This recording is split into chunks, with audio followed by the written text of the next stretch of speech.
Kalau ibu dandan mau dapat pahala tuh saat mau tidur. Tapi giliran mau tidur, ndak sikat gigi, daster 3 hari ndak dicuci, kelihatan bulu ketek, muka dikasih bedak kencur, dikasih bawang matanya, ngorok. Bagaimana suamimu ndak menderita? Kalau saya tanya, ibu-ibu mau ndak dirindukan surga? Mau ndak dirindukan surga? Pasti mau. Dirindukan suami saja sudah senang. Ini dirindukan surga. Biasanya orang yang rindu dengan surga, saya yang rindu dengan surga. Ini luar biasa. Surga rindu sama ibu. Mau ibu?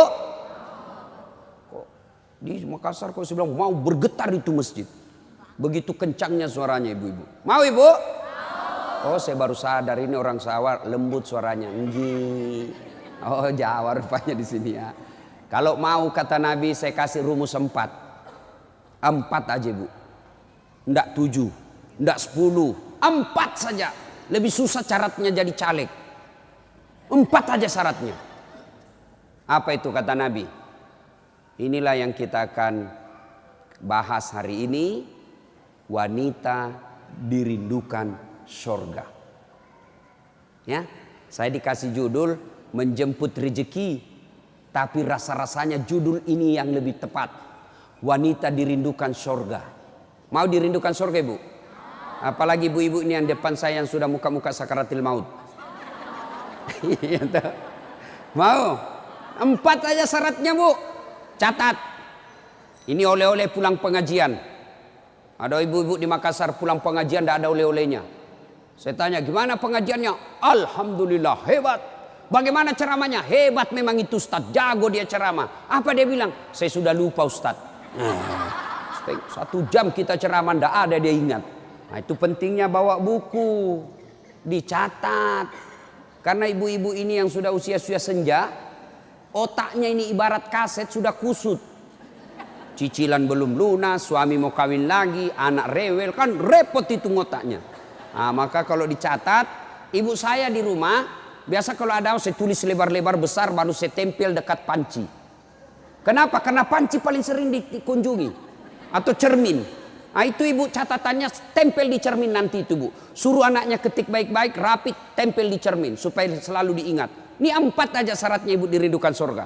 Tidak ada hadis mengatakan laki-laki dirindukan surga. 1. Kata Nabi, aqimis salah. Dirikan sholat. Bingung saya, kenapa ini dikhususkan perempuan? Dirikan sholat. Kalau mau dirindukan surga.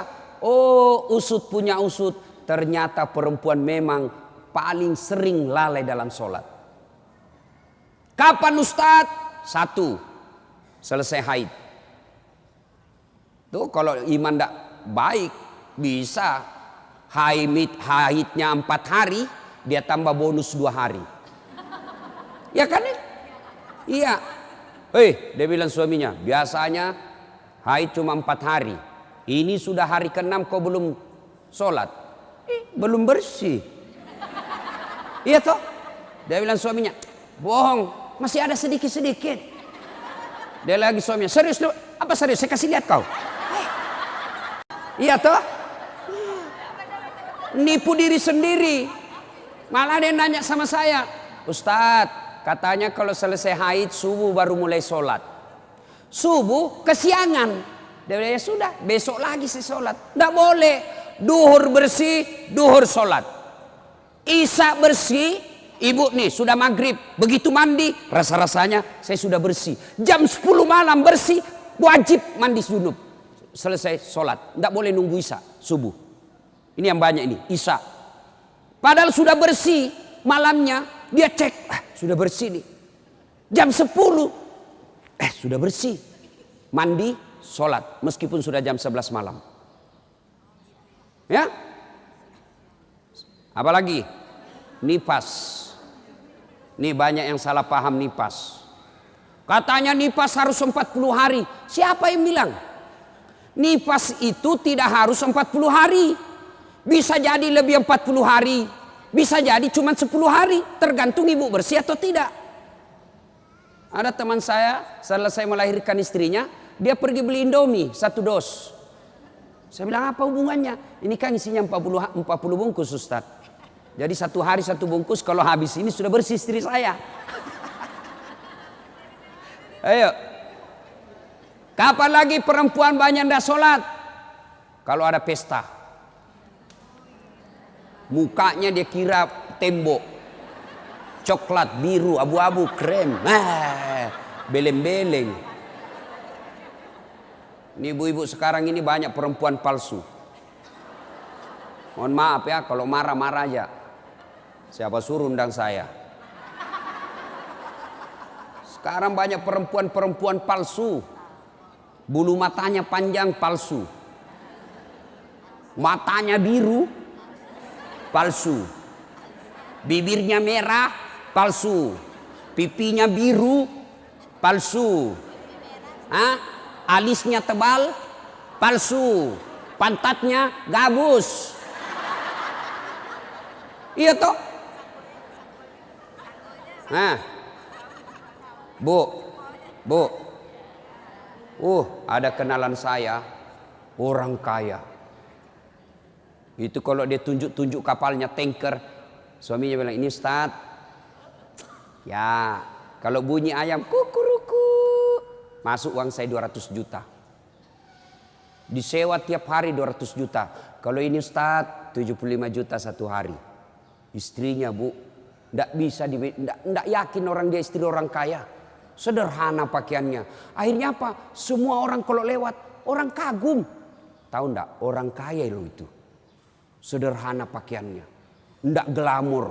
Orang jadi teladan. Kenapa? Dia kaya tapi tidak macam-macam pakaiannya. Orang senang lihat. Ini sudah ndak kaya, ndak terkenal. Gede ganyanya.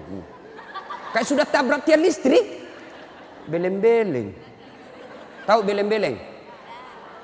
Dongo. Tahu dongo? Beleng-beleng? Tahu beleng-beleng? Dongo. Tahu dongo? Beleng-beleng. Beleng-beleng itu Rocky Gerung bilang dungu. Dungu atau oon. Tahu oon? Es krim ditiup. Itu beleng-beleng itu. Banyak perempuan tidak sholat gara-gara make up. Make up. Make up. Shadow. Eyeshadow. Malah ada model baru saya lihat ibu. Dikasih lebih lagi putih-putih di sininya. Apa bedanya sama belek? Ayo. Sekarang ini kita dibodoh-bodohi sama artis. Memangnya artis idola kalian? Yuk, ada lagi yang lebih beleng-beleng.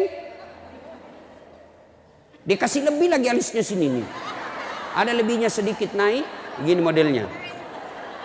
Saya bilang kenapa lagi dikasih lebih? Dia bilang seperti artis Korea. Artis Korea baru sudah pensiun. Apa ini dibodoh-bodohi sama make up?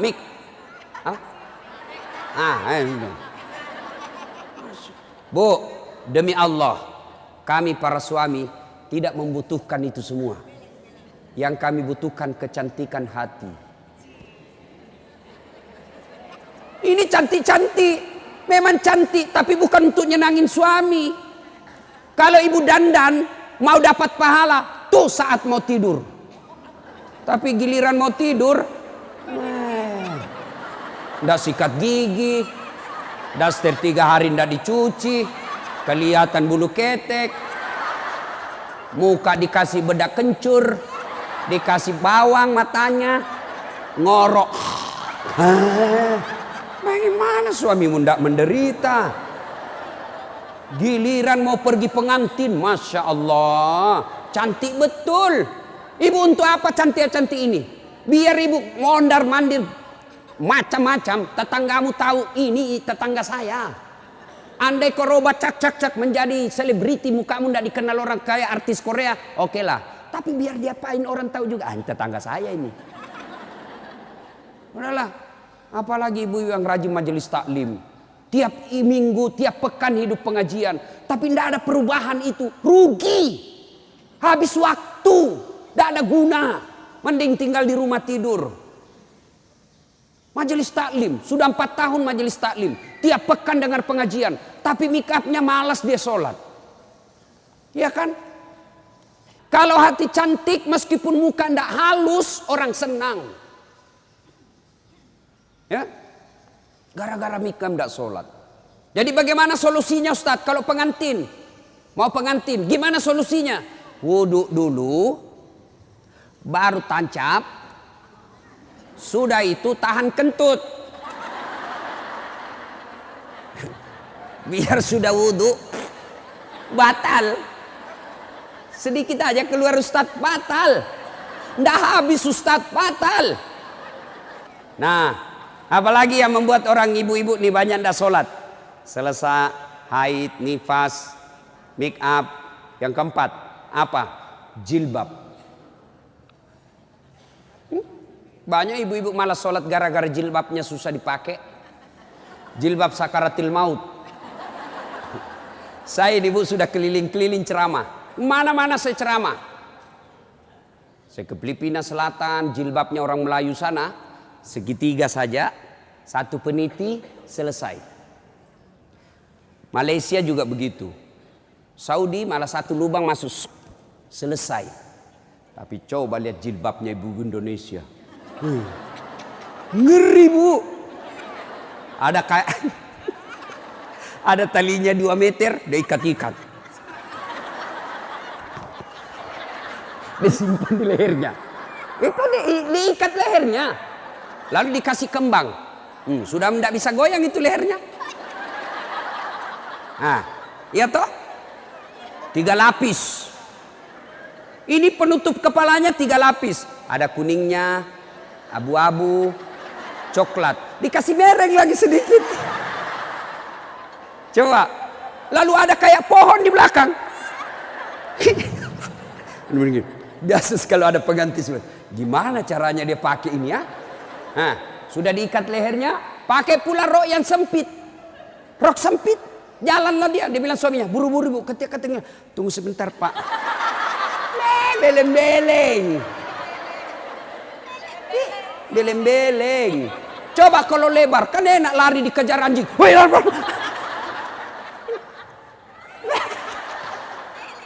Beleng-beleng. Ayo, bu, sudah berapa tahun majelis taklim? Sudah berapa tahun hadir pengajian sini? 5 tahun. Mestinya pakaian seperti itu ditinggalkan. Apa dilarang? Tidak dilarang. Cuma kalau gara-gara itu tidak sholat, hancur ibu. Pergi pengantin, make upnya luar biasa, jilbabnya susah. Tiba waktu sholat, dia bilang suaminya, bu, ini sudah mau hampir asar. Kok belum sholat duhur? Kok pergi sholat? Sadar lo pak. Ya saya sadar, saya suruh kau sholat. Sadar lo pak. Ya saya sadar, ya saya suruh sholat. Tapi sholat, apa kata? Kau ndak lihat ini jilbab saya? Ini 2 jam. Beleng-beleng. Ayo, sudahlah. Bu, apa yang saya sampaikan ibu pasti iyakan. Perempuan cantik, ndak terlalu cantik, tapi dia kaya, istri bangsawan ya. Populer, tapi pakaiannya sederhana, itu yang jadi orang senang. Coba kan, dia sudah kaya, cantik, banyak duitnya, terkenal, tinggi sekolahnya, tapi pakaiannya seadanya. Masya Allah, orang semua jadikan teladan. Nah, coba lihat itu nak, itu ibu kaya loh, terkenal, banyak duitnya, tinggi sekolahnya, tapi lihat nak, pakaiannya sederhana. Nah, saya mau seperti itu nanti nak. Coba lihat. Apa Khadijah terkenal dengan jilbabnya yang mewah? Apa Aisyah terkenal dengan lipstiknya yang banyak? Enggak kan? Tapi karena apa? Karena akhlak. Ngapain kita cantik-cantik akhlak kita jelek?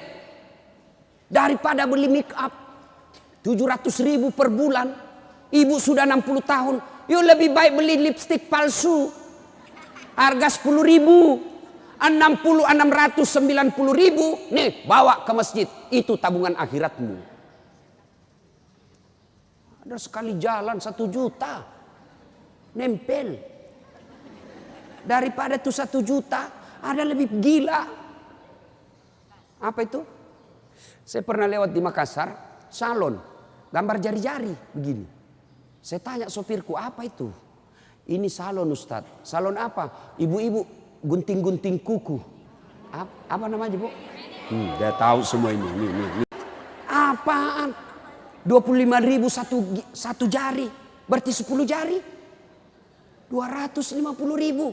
Apa lebih tidak enak itu 250.000 kau tabung untuk akhiratmu dikubur? Ya Ibu.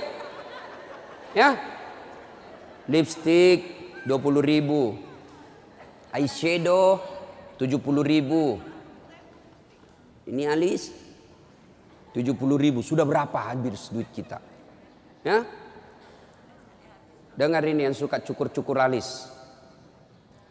Laknat Allah kata Nabi bagi mereka yang mencabut dan mencukur alisnya. Tuh, enggak usah baku lihat Ibu. Boleh gambar alis, boleh, tapi jangan pakai tato. Ini tato alisnya. Tak haram itu Bu. Mau gambar alis silahkan, pakai pensil celak. Enggak ada pensil celak Ustadz, cari krayonnya anak.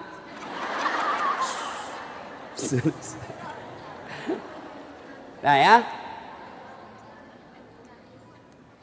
kalau ada pengantin, ibu-ibu silakan make up, tapi jangan berlebih, jangan gara make up dan jilbab ibu tidak sholat, padahal sudah 5 tahun majelis taklim. Auzubillah min zalik, tidak ada gunanya itu. Maka tunaikan sholat dengan sebaik-baiknya, ibu akan dirindukan oleh surga. Saya sudah sholat Ustadz, kenapa hidup saya masih susah? Berarti sholatnya belum sempurna. Ada yang di sini sakit Ibu, asam urat, gula, kecil buat Allah sembuhkan itu. Kecil. Apa susahnya Allah sembuhkan penyakit itu? Kecil. Cuma kadangkala ketika kita sakit kita lupa Allah. Kita lebih senang ke dokter. Emang dokter yang sembuhkan penyakit?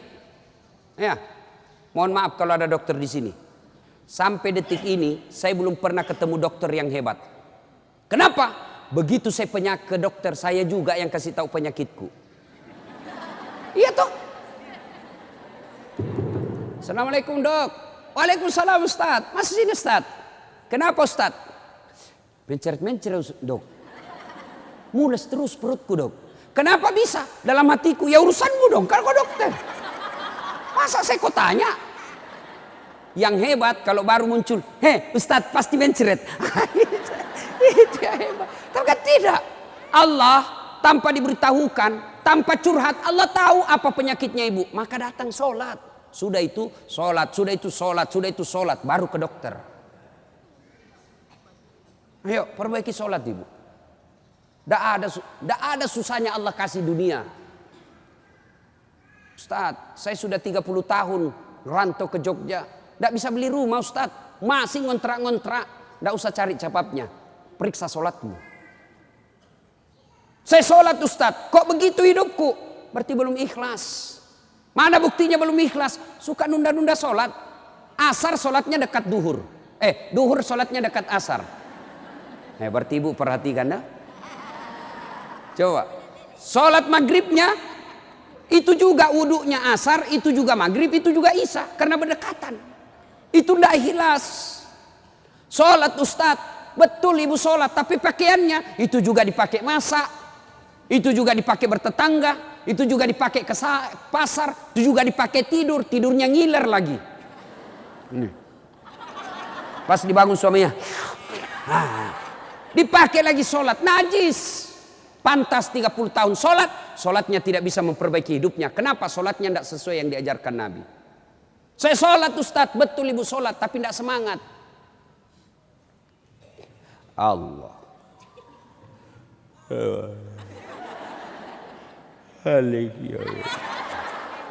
Iya kena.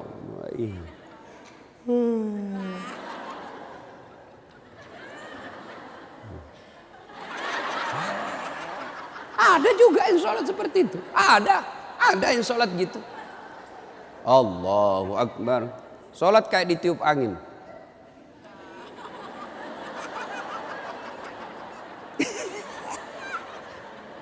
Ayo, ada juga yang sholat semangat. No.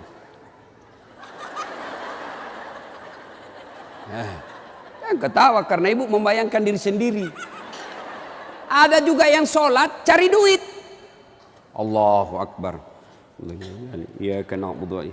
Duit saya tadi 100. Beli sayur 50.000. Beli pulsa 20.000. Allahu Akbar. Mana yang 30 ya? Allah. Selamat. Oh, di bawah sadel lah. Sepanjang sholat cari duit. Apalagi ibu sholat sambil masak. Canggih betul ini. Allahu Akbar. Tiba-tiba bau hangus. Oh, Allahu Akbar. Pantas 30 tahun sholat. Maka majelis taklim yang baik, majelis taklim yang faedah, majelis taklim yang manfaat, ada perubahan setelah dia ikut penyelis taklim. Mungkin sebelum majelis taklim seperti itu sholatnya, pulang majelis taklim tidak seperti itu lagi. Ada perubahan, ya. Karena juga itu majelis taklim saya lihat lomba baju seragam. Malah ada yang curhat sama saya, Ustadz bubar saya majelis taklim Ustadz. Kenapa? Belum lunas seragam kita, ada lagi yang baru. Itu. Padahal yang mau beli pengat seragam ini ya pengurusnya. Pengurusnya hanya 5 orang aja. Ya, yang kaya-kaya. Ini aja yang berdiskusi 5 orang. Ini jelek mulai kabur, nih ada nih yang baru, ganti lagi. Orang belum lunas diganti lagi. Majelis taklim yang baik bukan yang banyak seragamnya, tapi yang tambah ilmunya, tambah akhlaknya. Itu yang baik. Ya. Perbaiki sholat. Bu ya. Bu. Sholatullah Mullah ala toha Sholatullah salamullah ala yasin habibillah. Biasanya kalau saya ceramah ada air di samping saya. Cari-cari ini dilupa ini panitia. Satu ya. Satu ibu. Sholat. Maka ibu. Halo ibu. Ibu. Bu. Ibu ndak usah cemas kalau anaknya ndak tahu bahasa Inggris. Ibu ndak usah cemas kalau anaknya ndak tahu bahasa Korea. Ibu ndak usah cemas kalau anaknya ndak punya kerja, pengangguran. Ndak usah cemas.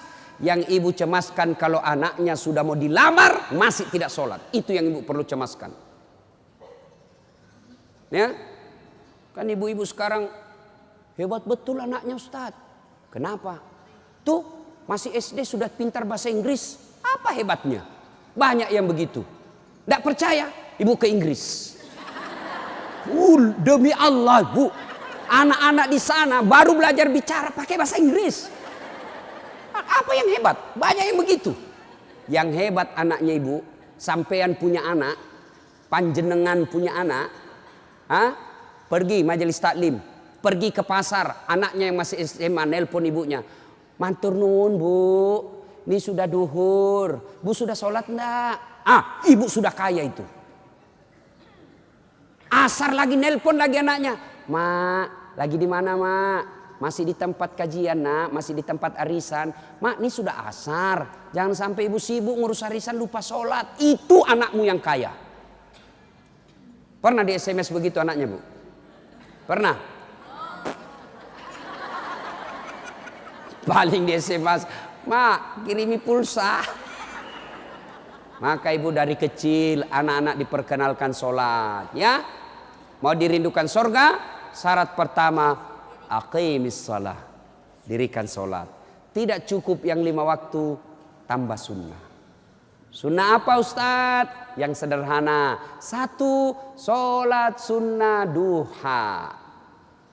Ibu-ibu, ada enggak di sini yang punya tanah 1 juta hektar? Anda usah 1 juta. 100 hektar ada di sini bu? Ada? Enggak ada. Tapi ibu mau enggak punya harta?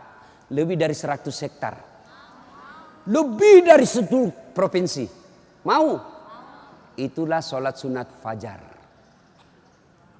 Ayo. 2 rakaat sebelum ibu sholat subuh. Itu nanti ketika ditimbang kata Nabi.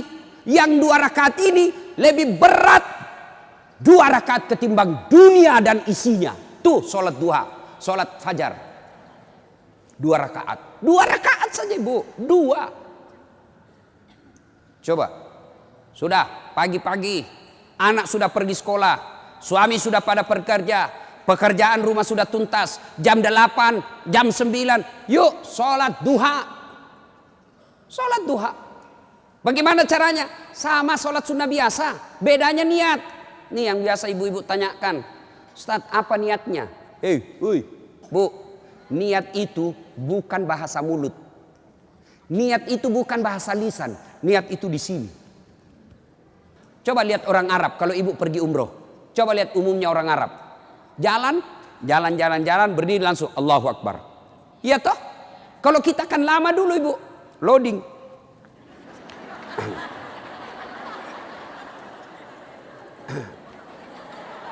Allah. Duduk. Saya tanya, kenapa tidak jadi sholat ibu? Saya lupa sholinya. Boleh tidak ucapkan. Mau ucapkan silahkan. Usalli sunnatal duha raka'ataini lillahi ta'ala. Saya niat salat sunnah duha 2 rakaat. Sunnah hukumnya bagi saya lillahi ta'ala. Allahu Akbar. Tuh. Nggak hafal juga itu Ustaz. Ambil jalan pintas. Berdiri tegak. Menghadap ke kiblat. Baru ibu bilang begini. Tuhan salat sunnah duha ya. Allahu Akbar. Boleh. Benar boleh bu. 2 rakaat berikutnya ulang lagi. Tuhan masih seperti yang tadi. Allahu Akbar. Boleh benar. Daripada ibu nunggu bahasa Arabnya. Nggak hafal. Ibu nggak sholat. Itu sholat duha ibu. Bu. Suami pergi cari nafkah. Anak sudah pergi sekolah. Ibu sholat duha. 2 rakaat salam. 2 rakaat salam, 2 rakaat salam, 2 rakaat salam. Boleh 2 rakaat, bagus 4 rakaat. Lebih utama lagi 6 rakaat, lebih mulia lagi 8 rakaat. Boleh 2, boleh kalau ibu sibuk 2 aja boleh. Bacaannya sama sholat sunnah yang lain. Nggak hafal banyak ayat-ayat Ustaz, ya sudah yang ibu hafal aja. Kul-kul, ya sudah kul-kul aja. Rakaat pertama kul huwallah, rakaat kedua kul huwallah lagi. Nggak apa-apa. Jelas. Selesai sholat duha, ibu duduk menghadap kepada Allah, mengadu kepada Allah. Ya Allah yang maha kaya. Tiadalah datang rezeki tanpa pertolongan dan bantuan. Engkau yang mengatur rezeki suami saya. Suami saya datang pergi menjemput rezeki ya Allah. Jika rezeki suami saya masih di atas langit, turunkan ya Allah. Jika masih dalam tanah, munculkan ya Allah. Jika masih jauh, dekatkan. Jika masih sedikit, cukupkan. Dan yang lebih penting ya Allah, berkahkan. Doa tidak harus bahasa Arab. Banyak orang selesai sholat, baca doa. Tapi dia tidak tahu apa intinya doa. Doa itu tidak harus bahasa Arab. Nih rezeki saya. Belum sholat duha ini sudah keluar. Langsung 2, ada pula rotinya. Masya Allah ya. Coba ibu. Doa itu kalau bahasa Bugisnya mapaletu. Bahasa gaulnya curhat. Silakan ibu curhat. Bahasa hati. Bukan bahasa Arab. Ibu bahasa Arab belum lagi salah ucap. Nggak ngerti apa yang ibu baca. Malaikat bingung. Apa maksudnya ini ibu ini? Apa maksudnya ini ibu? Mau minta rezeki ternyata doanya apa? Minta anak. Bingung kan malaikat. Jadi boleh bu. Ya Allah. Bukakan pintu rezekiku ya Allah. Mudahkan suamiku memperoleh rezekinya ya Allah. Sudah itu SMS suami. Bang, jangan menghalalkan segala cara. Baru aja aku doakan abangku selamat dalam mencari nafkah. Salam sayang selalu dari istrimu di rumah.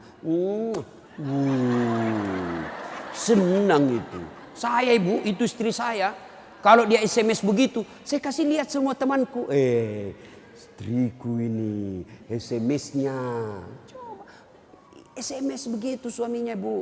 Jangan galau bang, jangan putus asa bang. Rezeki Allah yang tentukan. Selama abang berusaha, rezeki itu ada. Pun kalau terbatas, percayalah saya tetap setia mendampingimu. Pernah SMS begitu suaminya?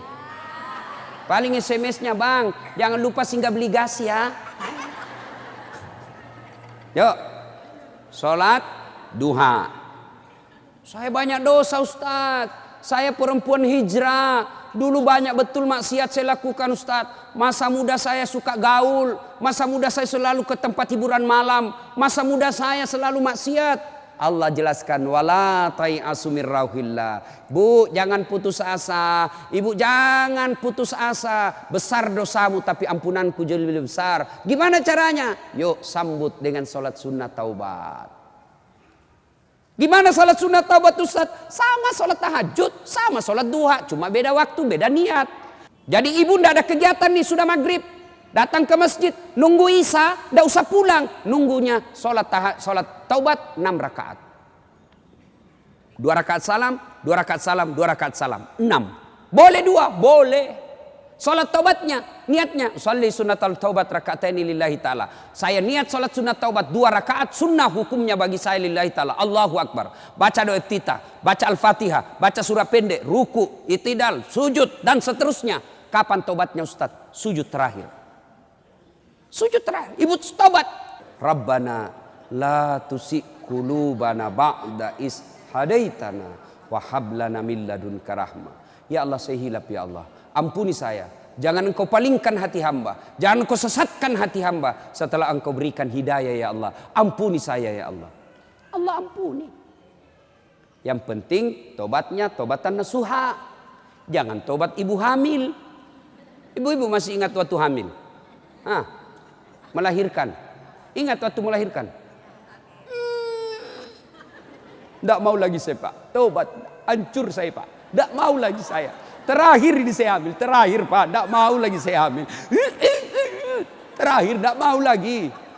6 bulan kemudian. Hamil lagi. Ya. Nah. Banyak jenis-jenis sholat sunnah. Tapi lain waktu kita laksanakan. Lain waktu kita lanjut. Pertama dirindukan surga. Dirikan sholat.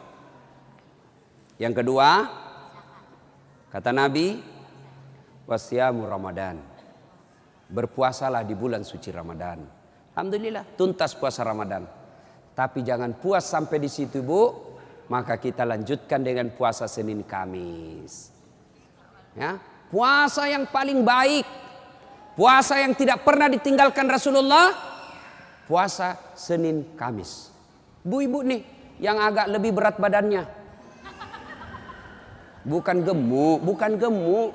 Cuma perbandingannya kurus. Bukan. Orang bilang Ustadz kurus betul. Bukan kurus, kamu yang gendut. Yang lebih berat badannya. Yuk terapi Senin Kamis. Senin Kamis. Ibu-ibu mau sehat Senin Kamis. Bagaimana? Mulai Kamis ini jangan pernah lagi lepas puasa. Bangun makan sahur. Ternyata jam 9 lupa kalau puasa. Makan aja. Terbiasa kan setiap pagi kita sarapan. Nah Kamis ini kita mulai. Karena kebiasaan kita bertahun-tahun sarapan. Ya sarapan makan. Begitu lagi selesai. Wih. Kamis. Ternyata saya puasa. Lanjut. Boleh. Yang tadi 1 mangkuk. Rezeki. Ibu lupa. Ternyata siang makan lagi. Wih. Kamis. Puasa. Lanjut lagi Bu. Benar ibu lupa. Lanjut. Boleh. Ternyata asar. Ada lagi kasih es cendol. Saya puasa. Sudah rezeki ibu itu. Yang penting betul lupa. Saya sering begitu ibu. Lanjut. Karena saya lupa. Orang lupa tidak kena hukum. Tiba-tiba saya diajak makan coto. Ustaz coto. Namanya kita senang ditraktir. Begitu habis. Saya puasa rupanya. Tidak apa-apa. Lanjut. Boleh. Yang tidak boleh, ibu misalnya kan? Misal. Bismillahirrahmanirrahim. Misal sudah di dalam nih. Sudah ada di dalam, baru sadar, saya puasa. Jangan bilang terlanjur. Batal. Batal itu. Maka kalau dia sudah di dalam mulut, langsung ingat saya puasa, muntahkan, cuci, sah. Biar ibu 3 kali makan dalam sehari, yang penting betul-betul lupa. Begitu kan, ma makan puasa. Oh iya nak, sah. Coba ibu besok, mulai hari Kamis ini. Ternyata jam 10, jam 11 lolos, jam 12 masih bisa, jam 1 enggak tahan. Datang tetangga bawa kue, nyaman lagi. Wah, sudahlah, ya sudah buka. Dari jam subuh sampai jam 1 ibu sudah dapat pahala. Cuma sayang kalau sudah jam 2 rusak bu, ibu betul-betul imannya lemah. Masa sudah setengah jalan masih mau buka. Tapi pun kalau buka karena sakit silahkan buka. Sudah dapat pahalanya itu. Coba mulai Kamis ini. Itulah yang disebut majelis taklim yang sukses. Ada perubahan tiap pekannya.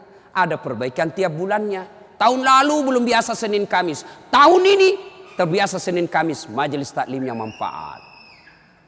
Ya, Senin Kamis. Yang ketiga, karena waktu yang sangat terbatas, ini dirindukan oleh surga. Apa itu? Menaati perintah suami. Ini yang berat ini. Taat sama suami ini berat. Bu, berat. Bu, dengar ibu. Ada pada zaman Nabi, bertetangga nih. Tiba-tiba ibu yang tetangganya ini wafat ibunya. Maka tetangganya datang. Misal nih dia bertetangga. Meninggal ini tetangganya, dia datang panggil anaknya, anak tetangga. Bu Haji, emak sampean wafat. Datanglah membesuknya. Mulai dari sakit. Mohon maaf Bu, saya tidak bisa besuk ibu saya. Saya tahu sakit tapi suamiku keluar. Saya dipesan tidak boleh pulang, tinggalkan rumah sebelum pulang. Pulang yang utusan. Sakaratil maut sudah ibunya, datang lagi. Bu, ibu sampean sudah sakaratil maut. Datanglah kau besuk. Mau sekali tapi mohon maaf suami saya belum pulang. Pulang lagi utusan. Wafat ibunya. Bu, yang terakhir kalinya, bumu sudah wafat, maka mau dimakamkan, kau datanglah sekali aja sebelum dimakamkan. Apa kata ibu? Mohon maaf, suami saya belum pulang, saya dilarang keluar sebelum pulang. Saya doakan ibu saya dimakamkan. Tidak datang ini anaknya. Marah ini utusan. Dia datang kepada Nabi melapor. Ya Rasulullah, keterlaluan betul itu tetangga saya. Mulai dari sakit, sakaratil maut, sampai wafat, dimakamkan, tidak datang besuk ibunya. Saya 3 kali datang memanggilnya ya Rasul. Nabi kata, wih, nak durhaka betul itu. Kok bisa begitu? Kenapa bisa? Ya Rasulullah, suaminya pergi. Jihad, perang. Dipesan sama suaminya. Jangan pernah tinggalkan rumah sebelum saya pulang. Mendengar ini, apakah Nabi marah? Subhanallah, dengar ibu. Subhanallah. Nabi lalu bersabda, alhamdulillah, diampuni dosa ibu yang wafat karena punya anak, istri yang taat sama suaminya. Masya Allah. Kira-kira masih ada istri zaman sekarang begini? Masih ada. Baru 10 menit pergi suaminya, dia telepon temannya. Datang aja, suami saya sudah keluar. Bu, taat sama suami. Itu pintar redanya ibu masuk surga. Ibu mau tanda fungsi utama suami? Bu, halo ibu. Fungsi utama seorang suami. Ibu mau tahu? Mau tahu ibu? Jalan pintasnya ibu masuk surga. Passwordnya masuk surga. Kenapa? Ridha suami itu ridhanya Allah. Kalau ibu sudah ridhanya, suami sudah ridha sama ibu, Allah tersenyum kepada ibu. Sebaliknya kalau suami tidak senang sama ibu, tidak pernah baik hatinya suami sama ibu, percayalah, susah ibu masuk surga. Betul, ridhanya Allah itu tergantung ridha suami. Kenapa bisa Ustadz? Karena kami ini suami yang nanggung ibu dunia akhirat. Ibu kira enak jadi suami? Dipikir bagaimana supaya kita bisa beli mobil, ibu bisa ndak kena matahari jalan. Kami pikir suami bagaimana supaya ibu bisa pakai baju baru tiap bulan supaya saudaramu ndak menghina kamu. Dipikir bagaimana supaya suami istri saya pakai emas, berlian supaya tetangganya ndak menghina dia. Itu dipikir semua oleh suaminya. Mana ibu pernah pikir bagaimana supaya saya belikan suamiku berlian? Pernah ibu? Ayo. Bukan cuma di dunia, di akhirat pun ibu ditanggung oleh suami. Beruntunglah wanita Islam. Wanita Islam itu sebelum diperiksa semua amal-amalnya, sebelum diperiksa puasanya, diperiksa hajinya, ada 4 laki-laki yang harus menanggung dia. 4 laki-laki yang harus menanggung ibu. Siapa? 1, orang tua, bapak. 2, suami. 3, anak laki-laki. 4, saudara laki-laki. Ini 4 yang bertanggung jawab terhadap ibu. Kenapa itu perempuan dia pakai jilbab? Ditanya suaminya, ditanya bapaknya, ditanya anak laki-lakinya, ditanya saudara laki-lakinya. Ternyata ini 4 laki-laki yang tidak beres, maka ibu bebas tugas. Itu enaknya jadi perempuan Islam. Beda kami laki-laki. Biar kami sholat, ketua majelis ulama, hafal Quran, istrinya tidak pakai jilbab, istrinya tukang gosip, istrinya tidak puasa, istrinya tidak nutup aurat, istrinya tidak sholat. Demi Allah, ku ampusakum wa ahliku. Suamimu, nih kau masuk neraka sama istrimu. Ditanggung ibu dunia sampai akhirat. Suamiku tukang selingkuh, Ustaz. Suamiku pemabuk, suamiku tukang tipu, suamiku koruptor. Tidak ada hubungan, dia yang tanggung dosanya. Ibu kalau baik agamanya, tadkhulul jannati bisalam. Kata Nabi, nih 7 pintu surga. Ibu pilih mana yang ibu mau masuki. Tidak ada urusan dengan suamimu. Itu enaknya. Jadi ibu jangan suka ngomel-ngomel. Beruntunglah ibu menjadi wanita Islam. Supaya sekali ngeluh, suami saya Ustaz. Ini lebih parah lagi, dia curhat di Facebook. Ada juga ibu-ibu sekarang suka sekali ungkap aib suaminya di medsos. Di mana di kau? Tak kusangka kau begitu. Kesepian banget, pret. Apa yang begini? Ya, ibu taat perintah suami. Passwordnya ibu masuk surga, ridha suami. Tapi kalau ibu durhaka sama suami, susah. Perempuan sekarang kan banyak yang tidak hormat sama suaminya. Ketika Nabi Isra Mi'raj kan diperlihatkan. Masuk Nabi surga, Masya Allah banyak betul penghuni perempuan. Begitu Nabi masuk neraka, na'udzubillah min zalik, lebih banyak lagi perempuan di neraka. Lalu ditanya Nabi sama sahabat, kenapa bisa begitu ya Rasul? Ada 2 kelemahan perempuan. 1, tidak bisa tahan mulutnya cerita kejelekan orang. Yang kedua, dia tidak taat dan tidak mensyukuri suaminya. Itu sebabnya. Kalau ibu pandai mengendalikan mulut tidak cerita orang. Yang kedua, taat sama suami. Gampang ibu masuk surga. Cuman kita kan ini penyakit kita. Datang begini masih gosip tuh. Damai tapi gersang.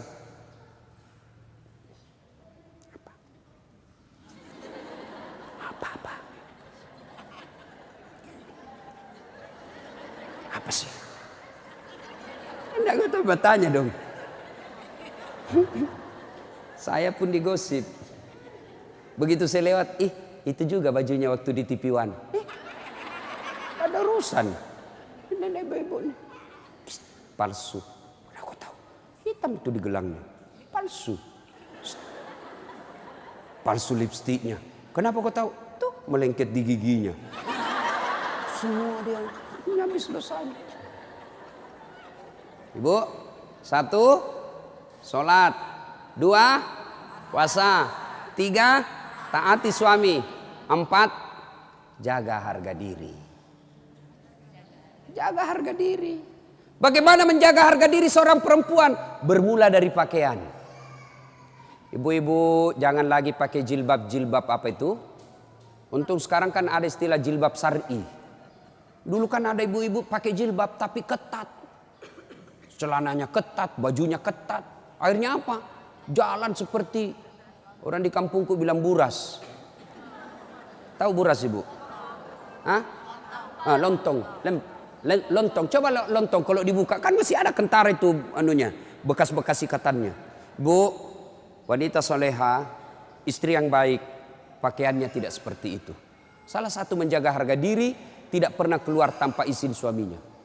Kan biasa ibu-ibu keberatan, kok suami lagi? Tapi ingat ibu, ridanya anak ada sama ibu. Allah itu maha adil. Bu mau masuk surga, bakti sama suami. Suami mau masuk surga, bakti sama ibu. Itu putar aja. Jangan lagi ada yang cemburu. Ustaz, saya serumah mertua saya. Kenapa ya suami saya perhatian betul sama mamanya? Sudah punya anak yang lain. Kok suami saya terus dibebani, beli ini, minta sama suami. Saya bilang, bu sadar dong bu. Bersyukur suamimu begitu. Mudah-mudahan nanti anakmu pun sudah menikah dengan wanita lain. Dia masih memperlakukan kau seperti ibunya sekarang. Jangan malah sentimen. Suami saya begini, suami saya begini. Ibu berapa tahun sama suami? Baru 25 tahun. Itu ibunya dari perutnya. Saya heran kalau ada perempuan cemburu sama mertuanya. Tidak sadar. Gimana nanti kalau ibu punya mantu yang juga kurang ajar? Mau? Maka saya bilang sama istri saya, boleh kau maki-maki saya, boleh kau hina saya, boleh kau lempar kepalaku, yang penting tidak kena. Satu yang tidak boleh, jangan kau lukai perasaan ibu saya. Begitu ibu saya luka perasaannya, kau pembuat sial, keluar kau dari rumah. Tidak ada toleransi. Begitu mestinya kita jadi istri. Kalau ibu-ibu masih susah hidupnya, koreksi aja deh, barangkali durhaka sama mertua. Nah, bagaimana mengabdi kepada orang tua, bagaimana mengurus anak, insya Allah lain waktu dan kesempatan kita akan lanjutkan. Akhirnya kita simpulkan, wanita yang ingin dirindukan surga, 1, pelihara sholat. 2, 3, taat pada perintah suami selama perintah itu tidak melanggar agama. Yang keempat, jaga harga diri. Insya Allah kalau ini kita lakukan, maka Nabi jelaskan, maqaman mahmuda, saya angkat derajatmu, lalu silahkan masuk surga, tadkhulul jannati bisalam, silahkan masuk surga dari pintu mana yang ibu mau suka. Subhanallah. Inilah tausiah kita, mudah-mudahan ada manfaat. Terima kasih Ibu Li yang berkomunikasi kepada saya selama ini. Mohon maaf jika selama ini ada komunikasi yang tidak berkenan, dan terima kasih sehingga saya punya ladang amal untuk datang di tempat ini. Mudah-mudahan ada manfaat. Ibu-ibu masih mau dengar ceramah saya? Masih?